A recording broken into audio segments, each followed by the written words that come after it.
एक ब्राह्मण को सपने में नीले रंग की घोड़ी पर नीले कपड़े पहने एक आदमी दिखाई देता है और कहता है, हे ब्राह्मण देवता, मैं तेरे लगूंगा।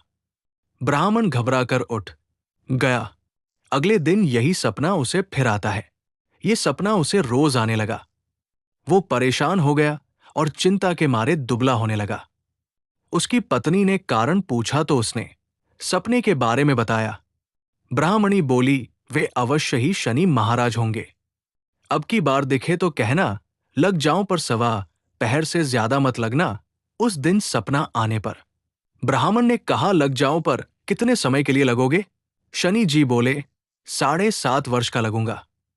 ब्राह्मण ने कहा, क्षमा करें शनि जी, इतना भारी तो मुझसे झेला नहीं जाएगा।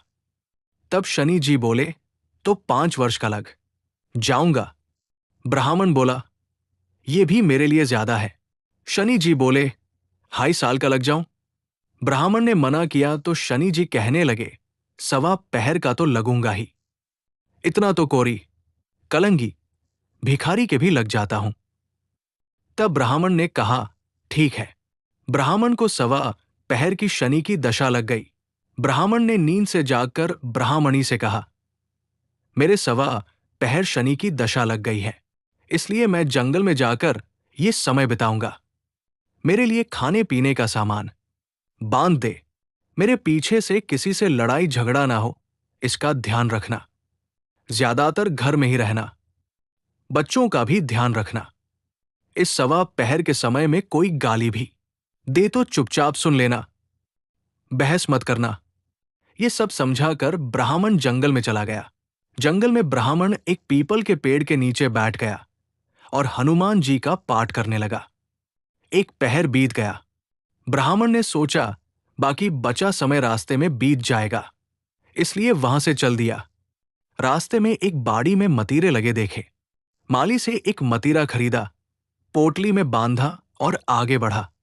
आगे एक आदमी मिला जो असल में शनिदेव थे।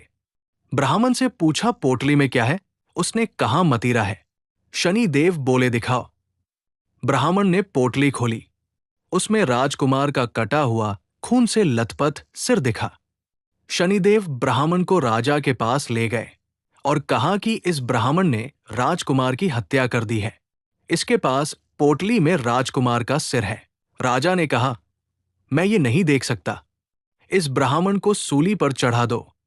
राजा के यहां हाहाकार मच गया। ब्राह्मण को सूली पर चढ़ाने से पहले पूछा गया कि उसकी कोई आखिरी इच्छा हो तो बताए। ब्राह्मण ने सोचा किसी तरह 1.25 पहर पूरा करना होगा। उसने कहा, वो रोज बालाजी की कथा सुनता है। मरने से पहले अंतिम बार बालाजी की कथा सुनना चाहता हूं। ब्राह्मण को कथा सुनाने का प्रबंध किया गया। कथा कहते कहते 1.25 पहर पूरा हो गया। शनि की दशा टलते ही राजकुमार शिकार खेलकर लौटता हुआ दिखाई दिया। राजकुमार को आता देख राजा बहुत खुश हुआ, लेकिन उसे निर्दोष ब्राह्मण की हत्या का दोष लगने का डर सताने लगा। उसने तुरंत घुड़सवार सैनिकों को ब्राह्मण को आदर सहित ले आने के लिए भेजा। ब्राह्मण राज दरबार में आया तो राजा ने क्षमा मांगी और पोटली दिखाने के लिए कहा। पोटली खोली तो उसमें मतीरा था। राजा ने इन सब के बारे में पूछा तो ब्राह्मण ने बताया, मुझे 1.25 पहर की शनिश्चर की दशा लगी थी, इस कारण ये सब तमाशा हुआ। राजा ने पूछा, पाव ये दशा कैसे टलती है? शनि की कहानी सुने। तिल का तेल और काला उड़द दान करे। काले कुत्ते को तेल से चुपड़कर रोटी खिलाए तो शनिश्चर की दशा उतर जाती है। राजा ने उसे मतीरा वापस दे दिया। घर आकर ब्राह्मण ने मतीरा काटा तो उसमें बीज की जगह हीरे मोती निकले। ब्राह्मणी ने पूछा, ये कहां से लाए? आप तो कह रहे थे शनि की दशा लगी है। ब्राह्मण ने कहा, जब दशा लगी थी तो यही मतीरा राजकुमार का सिर बन गया था। उतरती दशा के शनि जी निहाल कर गए। हे शनि देवता, जैसी ब्राह्मण के शनि की दशा लगी वैसी किसी को ना लगे। निहाल सबको करे। शनिदेव की जय।